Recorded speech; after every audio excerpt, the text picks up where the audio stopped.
namin yung bus. Kami lang pasahero.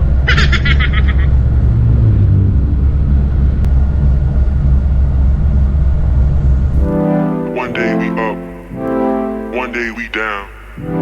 One day we up, one day we down. Keep fighting, yeah. Keep fighting, yeah. Matagal ko ding hindi nakita ang San Juan. Last napunta ko dito, a few years back. Dati isa lang tong sleepy town na may small community ng surfers saka mangilan-ngilang turista. Pero ngayon, boom! Punong-puno na ang Urbiztondo ng mga commercial strip, hip lodgings, cozy cafes, trendy restaurants at cool hangout places na gumagawa ng ingay among travelers, inviting steady stream of visitors all year long. Suwak na suwak magbanding dito ang mga barkadahang pinagtibay na ng panahon. I'm your Nomadic Juan at samahan nyo ako with my two bros as we rediscover San Juan Surftown.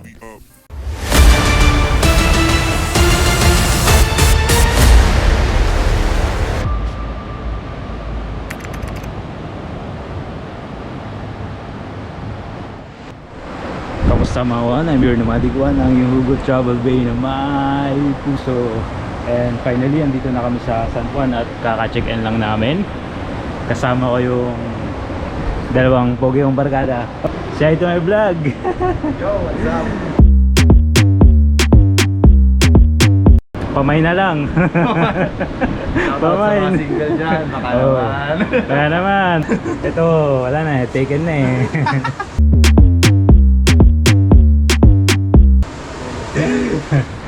So, kaka-check-in lang namin. At okay lang naman yung room. Mamaya, ilalagay ko yung montage dito. At swerte namin kasi merong veranda tapos overlooking doon sa sea. So, tingin ko maganda yung sunset dito. So, first time ko ulit dito sa San Juan. At the last time na nagpunta ko dito, konti pa lang yung mga establishments dito. Pero ngayon, biglang nag-boom. So, marami kaming dapat explore, mga kainan, tapos bar. Yun, so mamaya, update ko kayo.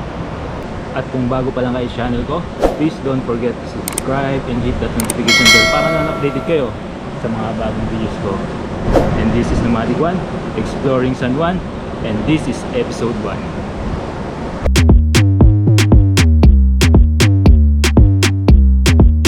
Pagdating sa accommodation, the Little Surfmead Resort is a good choice.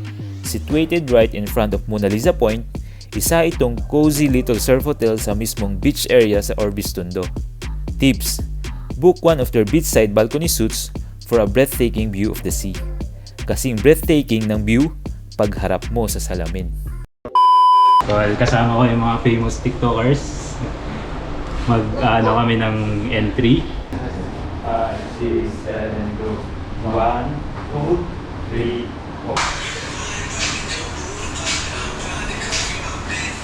Oh!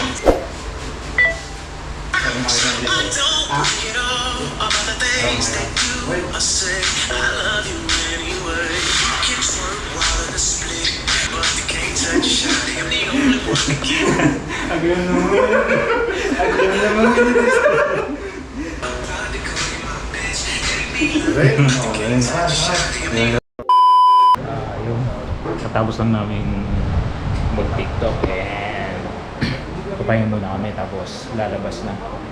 Medyo pagod na tayo. May ulit. Hanap kami ng street food.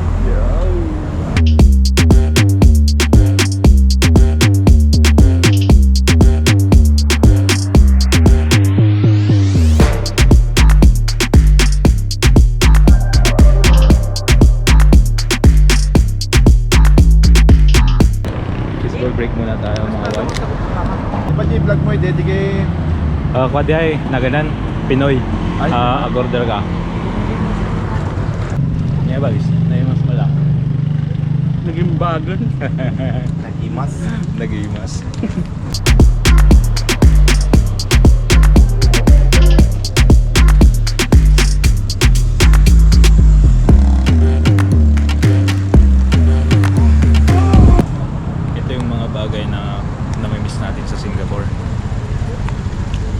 Fishball. Kikiam, kwek-kwek. Sagot ko lamang. Pero ang humble surf town na to has much more to offer.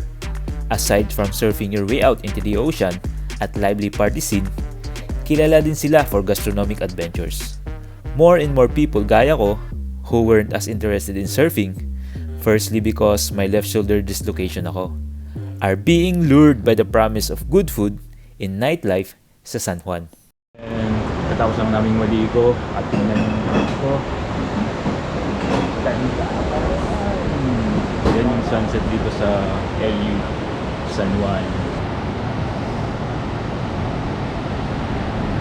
Lalabas muna kami, hanap ng makakainan, then mag-bar hopping na tayo and explore natin yung mga bagong bars dito sa San Juan. And for sure pupunta tayo ng Flotsam and Jetsam and tingnan natin kung ano pang meron. So, karamawan, kita-kits ulit mamaya. We've been driving around, singing songs way too loud because The fun in San Juan doesn't stop after the sun goes down.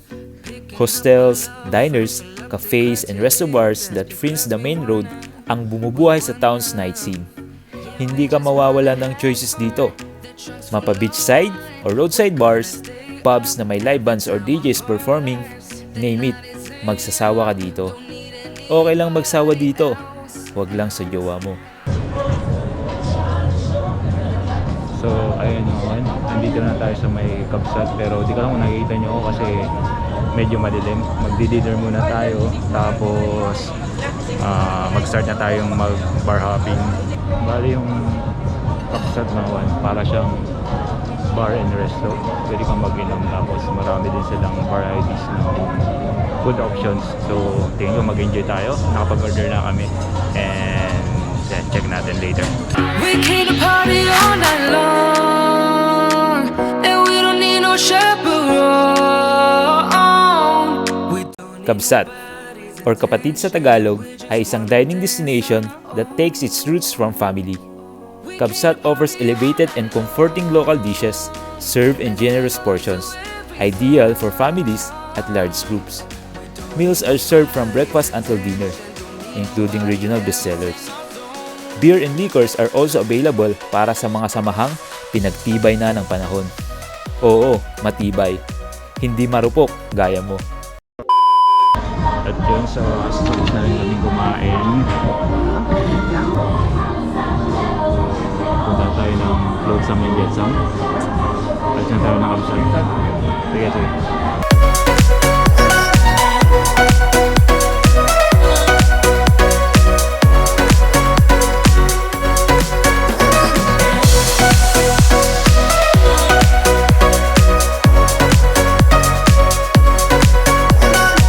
Anong oras nagsasara tong bridge na? Usual.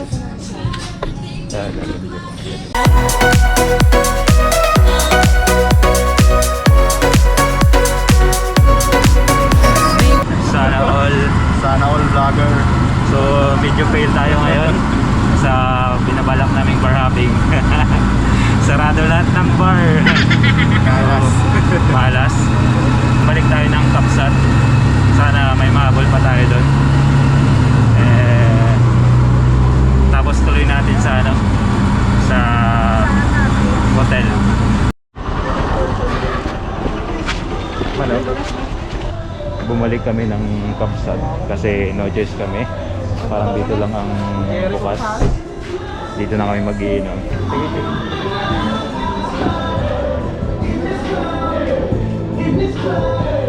Okay guys, Okay. na po ang pulutan sa kakabar hopping. Food review kayo dun sa kinain natin kanina. Wala akong masabi. Ano masasabi mo sa stream? Wala akong masabi. And yun, nakabalik na kami dito sa may hotel. And kagaling na namin ng kabsat. Ang closing nila is 11. So bumalik na kami ng hotel at itutuloy namin yung inuman session. So ayun, medyo bangag na tayo. So G. Anong masasabi mo sa garlic prawns? Garlic prawns. Kinulang. Kagaya ng ex ko, kinulang sa tapang. Yun oh.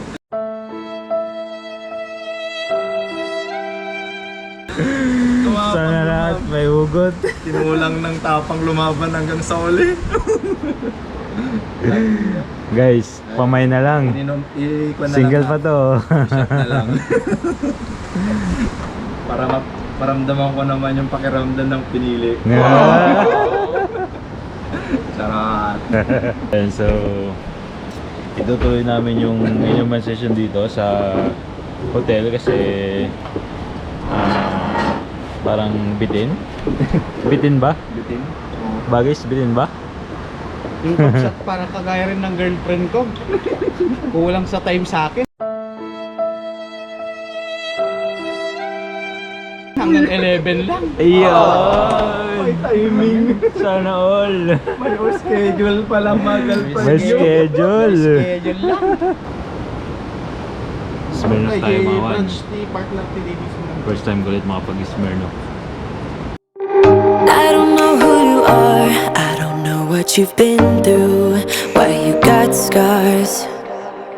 Since you walked through the door, I've been trying to reach you, cause I feel you. Minsan, may mga taong itinuring mong kapatid at kaibigan, pero in the end, sila pa yung tra-tridor sa'yo.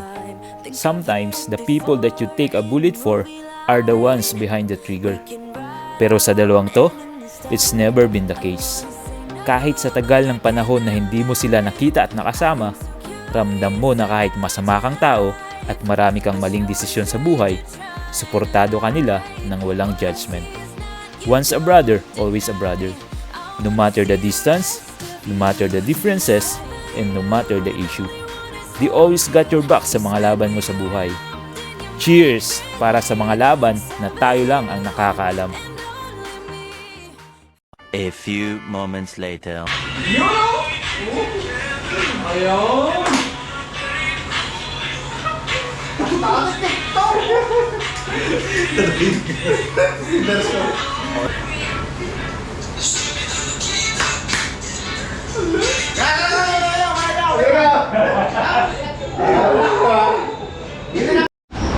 So, ayun mga wan. Anong oras na? Time check. It's 1:20 pero gising pa kami. Gising pa sa TikTok. Ang hihingi namin pero sana hindi ma-reply mga kapitbahay namin. Pero yan.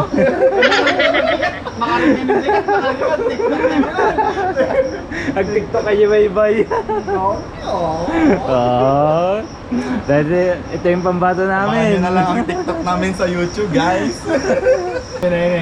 Guys, i-follow nyo yung TikTok namin. Nomadic One. Yan. At yung TikTok mo, Mark Kelvin Insan. Villanueva. Follow na lang. Ilalagay namin dito yung TikTok niya. Guys, please follow. TikTok mo bagis, plug mo na. Soon. So, ayun. Lasing na kami pero TikTok is live. TikTok tips eh. So, yun, abangan nyo lang mawan yung mga TikTok entry namin. So, tulog muna kami. Medyo late na, kaya update ko kayo bukas. Good morning mga wan. Gising lang natin. Andito tayo sa may veranda.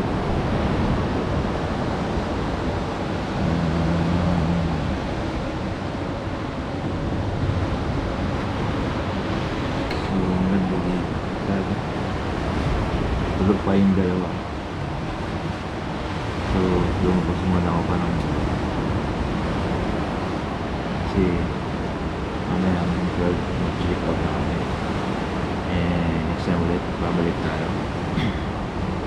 Hindi ko din yung mga classmates ko ng college. Siguro next Friday.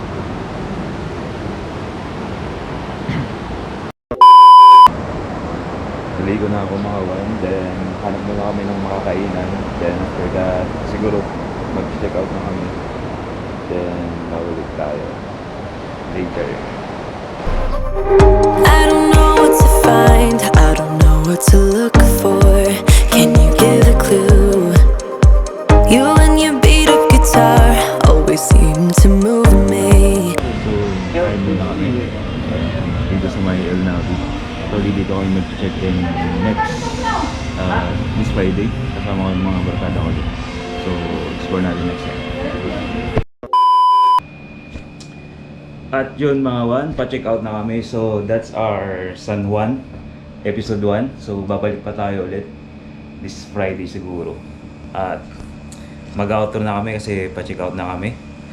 I'm your Nomadic One, ang inyong travel bay na may puso. At huwag niyo kakalimutang mag-subscribe. Click the notification bell button para update kayo sa mga future vlogs ko. Yeah!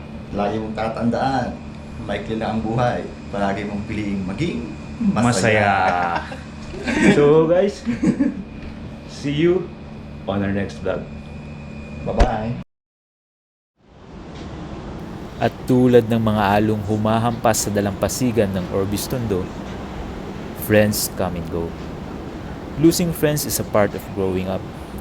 Pero naniniwala pa rin ako na we don't lose friends. We only lose undercover haters. We just learn who the real ones are. Because real friends can never be lost.